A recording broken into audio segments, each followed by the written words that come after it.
GTV Maharashtra news, बातमी फक्त जनतेच्या हक्काची। हिंगोली जिल्ह्यात भूकंपाचा धक्का सर्वात मोठा धक्का असल्याचे समजते। मराठवाड्यातील हिंगोली, परभणी आणि नांदेड या जिल्ह्यांना शनिवारी 11 एप्रिल रोजी सकाळी 8:45 ते 8:46 च्या सुमारास भूकंपाचे सौम्य धक्के जाणवले। हिंगोली जिल्ह्यातील हिंगोली शहर, वसमत, औंढा आणि कळमनुरी तालुक्यात धक्के बसताच नागरिक घराबाहेर पडले। त्यानंतर लगेचच परभणी शहर व जिल्ह्याच्या काही भागात आणि नांदेड जिल्ह्यातही जमिनीला कंप जाणवल्याने काही काळ घबराट पसरली होती।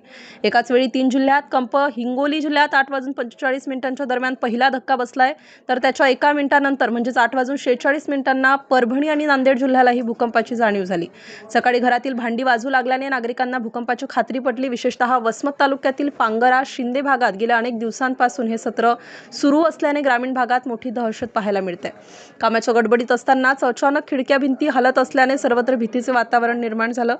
जीवितहानी नाही, प्रशासन सतर्क। प्राथमिक माहितीनुसार या भूकंपाची तीव्रता सौम्य असल्याने कुठेही जीवितहानी किंवा वित्तहानी झाल्याची नोंद नाही। मात्र वारंवार बसणाऱ्या या धक्क्यांमुळे घरांना तडे जाण्याची भीती व्यक्त होत आहे। हिंगोली, परभणी आणि नांदेडचे जिल्हा प्रशासन परिस्थितीवर लक्ष ठेवत असून नागरिकांनी घाबरून न जाता अफवांवर विश्वास ठेवू नये असं आवाहन करण्यात आलंय।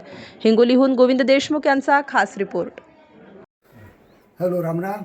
मी नागोराव राजारामजी शिंदे, राहणार वसमत, वापटी तालुका, वसमत जिल्हा, हिंगोली इथला रहिवासी असून आमच्या इथे भूकंपाचे धक्के हमेशा जाणवतात। 1972 पासून आमच्या इथं भूकंपाचे सतत धक्के चालू आहेत। काही दिवसामध्ये थोडे कमी जाणवले, मात्र आता या 2-4 वर्षात सारखे भूकंपाचे धक्के जाणवत आहेत। त्याच्यातली तिच्या आजचा भूकंप हा सगळ्यात मोठा भूकंप होता।